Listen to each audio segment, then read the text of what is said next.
Good morning, all you would-be farmers. This is the would-be farmer. The Garden of Eden here, and as I'm trying to build a food forest, I'm reminded frequently to go actually into a forest and take a look and then try to mimic, try to emulate. So let's go in and let's take a look.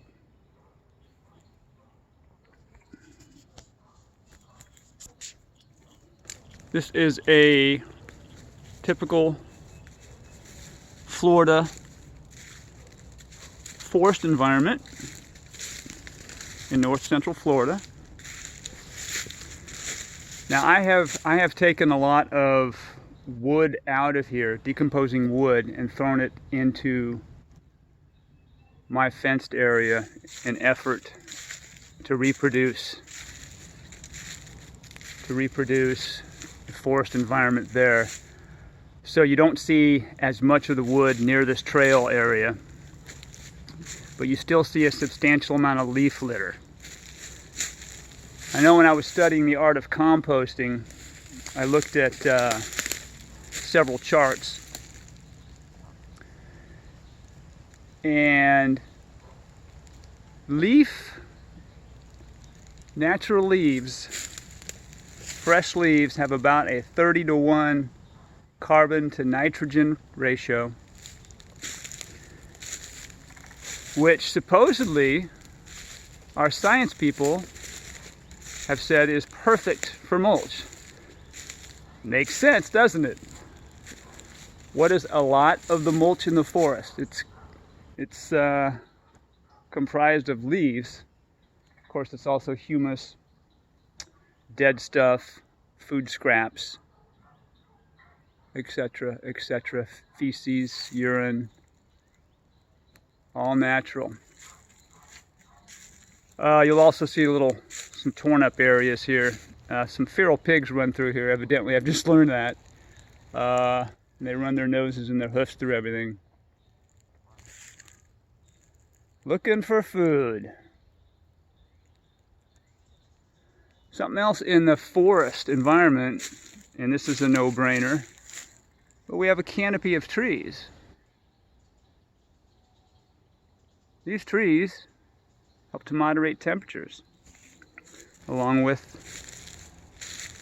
the natural mulch. And the reason why I bring that up, I want to take you to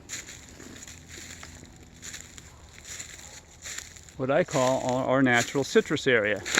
Now we've picked off most of the tangerines here, and to show you that I'm not a complete loon, I'll try to move in on one tangerine here. I am not very good at this stuff. I don't know if you can see a tangerine up here or not,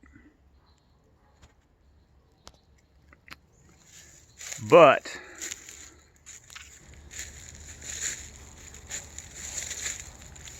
this is one of the tangerine trees out here.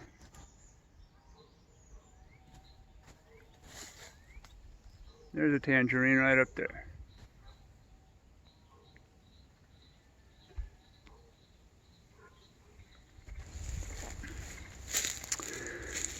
This tangerine, very tasty and not grafted. As you can see, there's several of them. 1, 2, 3, 4, 5. Anyway, we probably got maybe about 20 tangerines off this tree. And a classical farmer would say, hey, you get a lot more if it's way out in the sun. Yeah, well, if it's way out in the open sun, you get more fruit production, that's for sure, but it's also susceptible to a lot more things. This tree is about, looks like it's about maybe close to 20 feet tall. So how did it survive all the freezes? Most of the trees, citrus trees I see in this area, are sour orange.